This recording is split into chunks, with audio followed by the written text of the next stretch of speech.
The country is well aware of the face-off between Chinese and Indian troops in the area of Ladakh. It's at multiple points, 3 in Galwan and also in the Pongong Tso area. As far as both the countries are concerned, I do not think anybody wants war. And war is certainly not an option and is not on the table. I don't think any of the country, and there are statements to that effect from their foreign ministry as well as I think from our side as well. But the problem in standoff is that it is easy to start a standoff, but to get a graceful exit and to ensure that you do not climb the escalatory ladder in a face-off is important, and therefore talks are very important.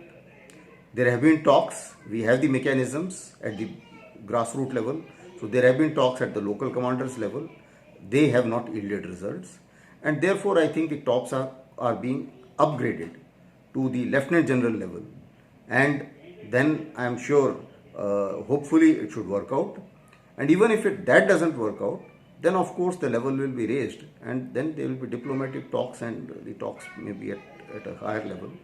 But certainly face-off is not good for either of the country. At the same time, we cannot buckle down as far as face-off is concerned. Our territory is sovereign territory of ours.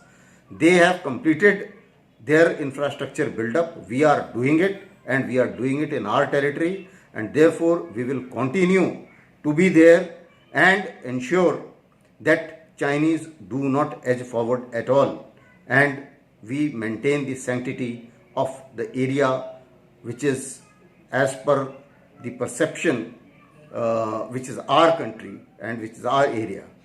Because in these areas the perception of line of actual control varies between both the countries because nothing has been demarcated on ground.